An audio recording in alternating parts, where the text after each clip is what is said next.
Uživajte u rubrici Ručak za sutra s Podravkom.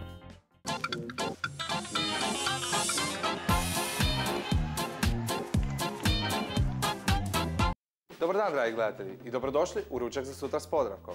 Danas ću za vas pripremati ukusnu piletinu s popečcima. Ovo je jelo bogato aromama, okusima, idemo se odmah baciti na posao. Za početak ću uzeti popečke, koristit ću obje vrećice. Na to ću uliti 200 ml vode i jedno jaje.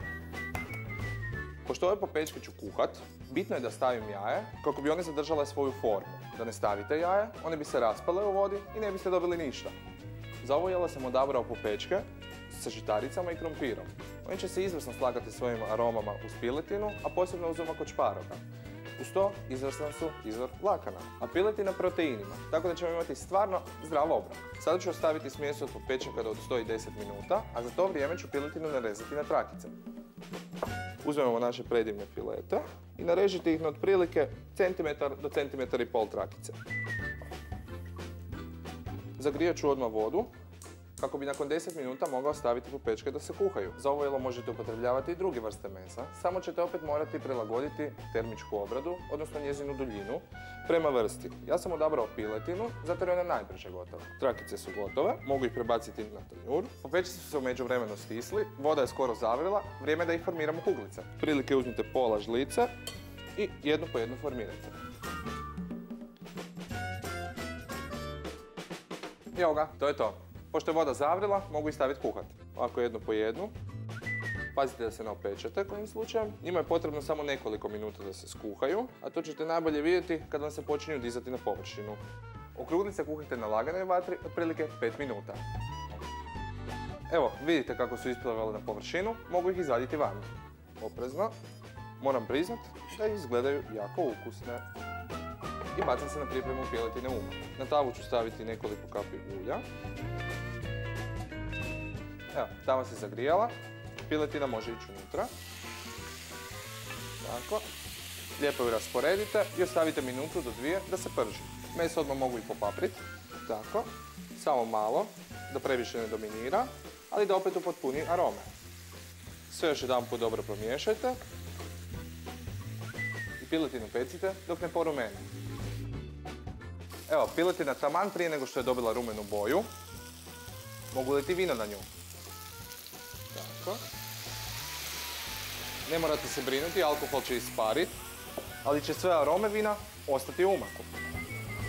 Da vino ispari potrebno je samo 1 minuta, tako da ću ja brzo uzeti posudu, voda, i da bi napravili naš fenomenalan umak, krem juhu od šparoga. I sa pijenjačom umutiti u vodu.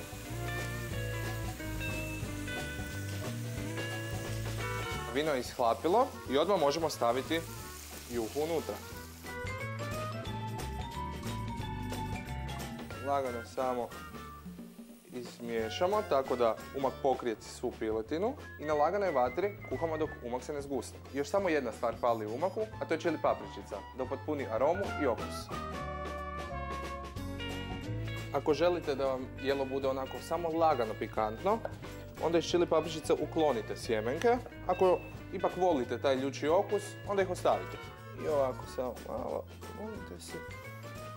To ide u umak.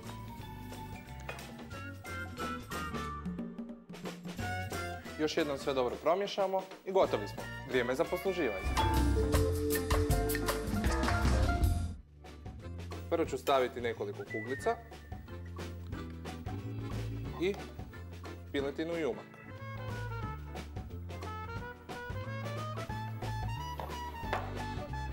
Posložite malo i za kraj posipajte sa par pinjola. Meni ovo odlično izgleda, a idemo vidjeti kakvog je okusa. Tako. Piletina, umak. Božanstveni okus. Sve se izvrsno slaže. To je bilo sve za danas, dragi gledatelji. Mi se vidimo idućeg puta. Doviđenja i dobar tek. Za ukusnu piletinu s popečcima koristio sam jedne popečke sa žitaricama i krumpirom, jedno jaje, 600 g pilećih filea, 2 žlice ulja, crni mljeveni papar, 100 ml bijelog vina, jednu krem juhu od šparoga, pola čili papričice i popržene pinjole.